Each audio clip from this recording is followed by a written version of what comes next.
Welcome to my YouTube channel psychology Gurukul. आज का जो हमारा टॉपिक है वो है केस प्रोफाइल। क्लास 12th में आपको एक प्रोजेक्ट दिया जाएगा जिसमें आपको एक केस प्रोफाइल को प्रिपेयर करना होगा। तो वो केस प्रोफाइल आपको बनाना कैसे है ये हम आज की वीडियो में देखेंगे। केस प्रोफाइल से पहले मैं आपको एक चीज़ क्लियर करना चाहती हूँ। आपने केस स्टडी मेथड के बारे में पढ़ा होगा क्लास 11th में भी, और क्लास 12th में भी आप लोग केस स्टडी क्या होती है वो पढ़ोगे। केस स्टडी होती क्या है, सबसे पहले हम ये डिस्कस कर लेते हैं। केस स्टडी एक इन डेप्थ इन्वेस्टिगेशन होती है किसी भी पर्टिकुलर पर्सन के बारे में, किसी ग्रुप के बारे में या फिर कम्युनिटी के बारे में। तो आपको प्रॉपर इंफॉर्मेशन गैदर करनी होती है। उसके अलावा आप बहुत सारे सोर्सेज के थ्रू जो इन्फॉर्मेशन होती है वो आप गैदर करते हो। वो सोर्सेज वो मेथड्स आपके इंटरव्यू या ऑब्जर्वेशन के थ्रू हो सकता है।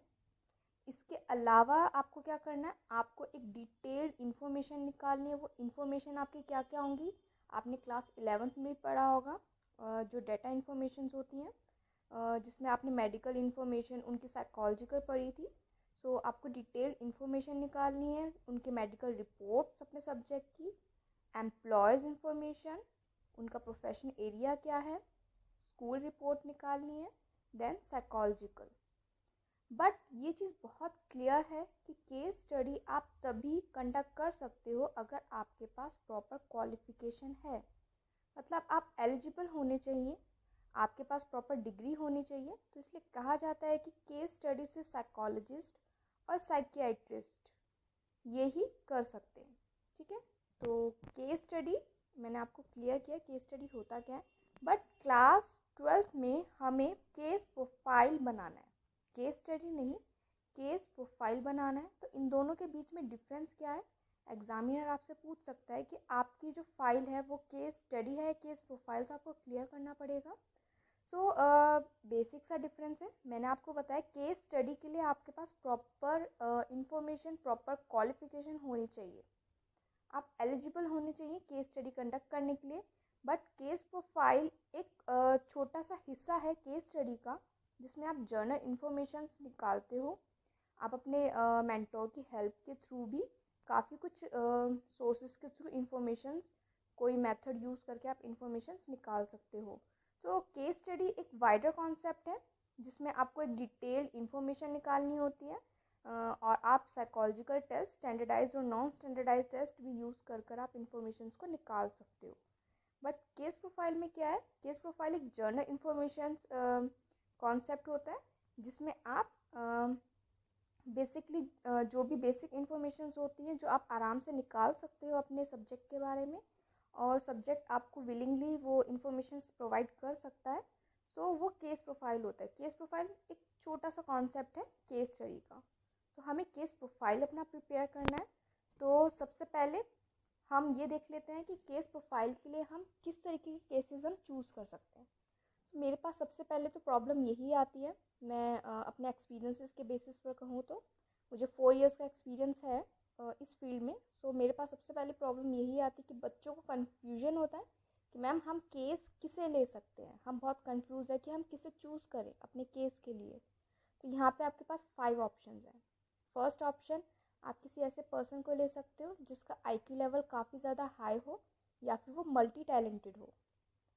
बहुत इजी ऑप्शन है, आपको इजीली ऐसे लोग मिल जाएंगे। सेकंड ऑप्शन है, आप किसी ऐसे पर्सन को चूज़ कर सकते हो जो स्पेशल नीड्स के साथ प्रेजेंट है। Special needs just like learning disabled है या ऑटिस्टिक है, हम इन्हें स्पेशल कहते हैं। इसके अलावा आप कोई अल्कोहलिक या ड्रग अब्यूज़ पर्सन को ले सकते हो। वो कितना सफ़र कर चुका है इन सब चीज़ों में और वो किस तरीके से डील कर रहा है इस प्रॉब्लम के साथ, आप उसकी डिटेल इन्फॉर्मेशन निकाल सकते हो। नेक्स्ट, फोर्थ मैं लूँगी पुअर बॉडी स्ट्रक्चर को। बहुत सारे लोग ऐसे होते हैं जो अपनी बॉडी स्ट्रक्चर से बिल्कुल भी खुश नहीं होते, जिसकी वजह से उन्हें काफ़ी साइकोलॉजिकल ट्रॉमा होता है, जिसके बेसिस पर कई बार वो किसी डिसऑर्डर में कन्वर्ट भी हो जाता है। ठीक है, मैंने आपको 11th में बताया है बुलिमिया ईटिंग डिसऑर्डर है, anorexia and bulimia. So these are the examples of poor body structure disorder. सो आप इसको कंसिडर कर सकते हो। देन लास्ट है साइकोलॉजिकल डिसऑर्डर। साइकोलॉजिकल डिसऑर्डर काफ़ी ज़्यादा एफिशिएंट होते हैं। अगर आपको इस तरीके का केस मिल रहा है, ईजिली मिल रहा है, तो डेफिनेटली आप इसे ऑप्ट करो। बट मैं आपको एक क्लियर करना चाहती हूँ कि मैंने जो आपको 5 ऑप्शंस दिए हैं, इन 5 ऑप्शन में आप कोई भी अगर ऑप्शन चूज़ कर रहे हो, आपको उसका कोई प्रूफ डेफिनेटली लेना पड़ेगा। आप ऐसे इमेजिनेटिव कोई पर्सन अज्यूम नहीं कर सकते और प्रोफाइल नहीं बना सकते। आपको रियल लाइफ में कोई पर्सन चूज़ करना होगा। आप इमेजिनेटरी किसी आइडियल पर्सनैलिटी के तौर पर किसी सेलिब्रिटी को नहीं ले सकते। आपको प्रॉपर इंटरेक्शन बताना पड़ेगा कि आपने इंटरेक्ट किया है, आपने उनसे इंफॉर्मेशन ली हैं, विलिंगली ली हैं, तो सामने वाले पर्सन को पता है कि आप उसके ऊपर केस प्रोफाइल प्रिपेयर कर रहे हो। सो बेसिकली आपको सर्टिफिकेट चाहिए। इसके अलावा सर्टिफिकेट्स हैं या मेडिकल रिपोर्ट्स हैं, कोई प्रोफेशनल ट्रेनिंग उन्होंने ली है, तो आपको इस तरीके के सर्टिफिकेट्स चाहिए होंगे, मेडिकल रिपोर्ट्स चाहिए होंगी, प्रॉपर प्रूफ चाहिए होगा। पर्सन को कोई प्रॉब्लम है तो मेडिकल रिपोर्ट्स, कोई अचीवमेंट है तो उसके सर्टिफिकेट्स, मेडल, ट्रॉफी, पिक्चर, कुछ भी। So this is it. But मेरे पर्सनली अगर मैं आपको एक अपना पर्सनल व्यू दूँ, तो आप अगर जानना चाहते हो कि आप किसे केस ले सकते हो, आप हार्वर्ड गार्डनर की इंटेलिजेंस थ्योरी पढ़ो, मल्टीपल इंटेलिजेंस थ्योरी। उसमें आपको बहुत क्लियरली हो जाएगा कि आप किस तरीके के लोगों को अपनी स्टडी में इंक्लूड कर सकते हो। सिंपल स्टेप्स फॉलो करने हैं जब हम एक केस प्रोफाइल बनाते हैं, तो वो स्टेप क्या है एक बार वो देख लेते हैं। आपको 4 स्टेप्स फॉलो करने हैं एक फाइल को प्रिपेयर करने के लिए। वो 4 स्टेप्स कौन से हैं? First, introduction. Second, identification of data. Third, case history. And fourth, conclusion. Introduction में आपको क्या करना है? आपको सबसे पहले इंट्रोडक्शन देना पड़ेगा कि आपका केस है क्या। मतलब हमें फर्स्ट पेज से ही पता चलना चाहिए कि आपका केस किस तरीके का है, ताकि हमें थोड़ा क्यूरियोसिटी हो कि जानने की कोशिश करें कि हाँ इंटरेस्टिंग केस है, जानना चाहिए। तो आपको पहले तो अपना फर्स्ट एंड 2 पेजेस आपको यही बताना है कि आपने क्या केस लिया है, क्या इन्फॉर्मेशन आप हमें देने वाले हो। आप समराइज़ कर सकते हो, उसको कंक्लूड कर सकते हो एक छोटा सा कि मेरा जो केस है वो मल्टीपल इंटेलिजेंस कॉन्सेप्ट पे है, मल्टी टैलेंटेड है, या हायर आईक्यू पे है, या किसी भी पर्टिकुलर डिसऑर्डर के बारे में। मान लो आप कोई डिसऑर्डर लेते हो तो आपको पहले डिटेल इन्फॉर्मेशन देनी होगी वो डिसऑर्डर होता क्या है। आप कोई गिफ्टेड बच्चा ले रहे हो तो आपको बताना होगा कि गिफ्टेड होते कौन से, कौन होता है गिफ्टेड। तो इंट्रोडक्शन आपको पहले देना है। उसके बाद आप 1 स्टेटमेंट में बताओगे सब्जेक्ट का नाम। आप सब्जेक्ट का नाम फिक्शियस भी रख सकते हो, छुपा भी सकते हो, ये आपके ऊपर है, आपके सब्जेक्ट के ऊपर है। वो विलिंगली बताना चाहता है तो आप उसका नाम रख सकते हो, बट अगर वो हाइड करना चाहता है तो आपको उसका नाम हाइड करना पड़ेगा। सेकंड है, आपको क्वालिटी या फिर जो भी प्रॉब्लम है वो हमें एक स्टेटमेंट में बतानी होगी कि आपके जो भी डेटा आप गैदर कर रहे हो उसमें क्या आप इन्फॉर्मेशन हमें देने वाले हो, किसके रिगार्डिंग हमें इन्फॉर्मेशन देने वाले हो। देन वॉलंटरी और रेफरल, आपको बताना होगा ये जो केस आपको मिला है, जो सब्जेक्ट मिला है, ये आपने खुद से ढूंढा है या फिर आपको किसी ने रेफ़र किया, आपके पेरेंट्स, सिबलिंग या टीचर ने। तो आपको वो एक लाइन में बताना होगा। देन आपको जो थर्ड स्टेप फॉलो करना है वो है केस हिस्ट्री। अब इसमें क्या है, आपको थोड़ा अच्छे से काम करना है, कंटेंट अपना रेडी करना है।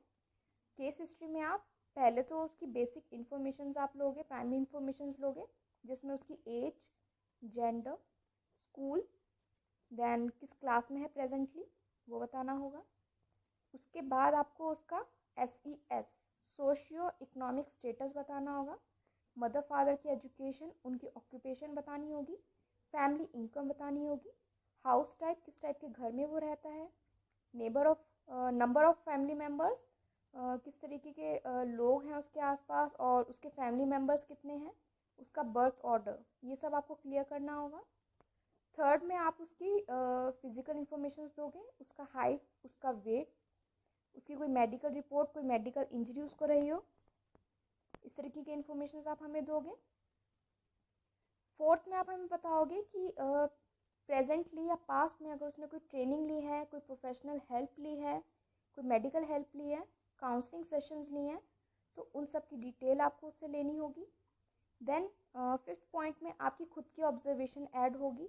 आपने खुद ने उस पर्सन को किस तरीके से ऑब्जर्व किया है, आपने कौन कौन से साइंस या पॉइंट्स उसमें ऑब्जर्व किए हैं जो आप हमें बता सकते हो, जिससे आपको समझ में आएगी पर्सन का एटीट्यूड या नेचर किस तरीके का है। लास्ट आपका पॉइंट आता है कंक्लूजन। कंक्लूड करना होगा आपने अपनी समरी को। तो इसमें क्या करना है आपको, आपको अपना एक्सपीरियंस और अपने सब्जेक्ट का एक्सपीरियंस बताना है। आप अपने सब्जेक्ट का फीडबैक ले सकते हो, उसे कैसा लगा, आपने उसके ऊपर केस प्रोफाइल प्रिपेयर किया है। उसके अलावा आप अपना खुद का एक्सपीरियंस बताओगे कि केस प्रोफाइल प्रिपेयर करने के टाइम पे आपको किस तरीके की प्रॉब्लम्स आई या फिर कुछ भी स्ट्रगल किया, या फिर आपने किस तरीके का आपका खुद का एक जर्नी रही जो आपने कुछ जो शॉर्ट टाइम पीरियड में आपने जो अपना प्रिपेयर किया है, या कितना टाइम आपने इसमें लगाया है, कितनी इन्फॉर्मेशन आपने ली है, वो सारी कुछ चीज़ें आप अपने कंक्लूजन में दे सकते हो। अपना खुद का एक्सपीरियंस आप बता सकते हो। So these are the steps you have to follow. इसके अलावा मैं आपको अपना पर्सनल एक्सपीरियंस के बेस पर ये बताऊंगी कि आपका कंटेंट अच्छा होना चाहिए। डिज़ाइनिंग के ऊपर आप ज़्यादा ध्यान ना दें, रेड और ग्रीन पेन का यूज़ ना करें। इसके अलावा किसी ऐसे लाइट पेन का यूज़ मत करो जो पेपर पे दिखाई ना दे। डिज़ाइनर शीट्स आप ऐसे यूज़ ना करें जिसमें आपके वर्ड्स ही छुप जाएं। और इसके अलावा अपनी फाइल को जितना सिंपल हो सके उतना रखो। आपका कंटेंट मैटर करता है डिज़ाइनिंग से ज़्यादा। तो जो एग्जामिनर है वो देखना चाहता है आपने कितने अच्छे से कंटेंट को रिप्रेजेंट किया है। So I think this is enough. आपका प्रोजेक्ट फाइल रेडी हो जाएगा। प्रोजेक्ट फाइल बहुत इंपॉर्टेंट है, वाइवा के मोस्टली क्वेश्चंस आपके प्रोजेक्ट से पूछे जाते हैं। So thank you so much. I hope आपको इन्फॉर्मेशन यूज़फुल लगी हो। So that's it. Thank you so much.